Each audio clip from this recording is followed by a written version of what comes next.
กับผมนะครับแก้วเซอร์วิสนะครับมาเบิ่ง102แรงม้าตัวเองนะครับลากเครื่องอัดใบอ้อยนะครับรถน้อยๆนะครับกระลากไว้เพื่อนนะครับ102แรงตอนนี้ลูกค้ากำลังเทสเครื่องนะครับเพิ่งเอามาลองมือแรก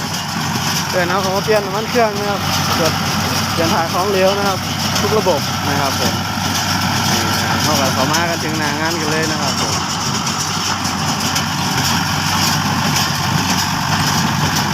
รถหน่อยๆก็ลากไว้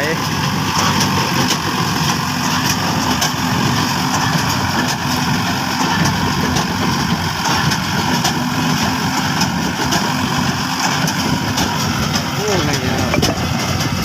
แห้งๆจนบ่เห็นหอดรถ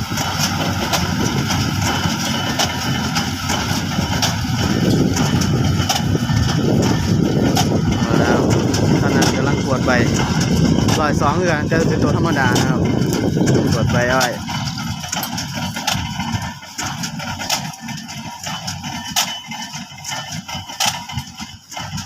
โอ้เดี๋ยวบ่เห็นรถเลยนะครับ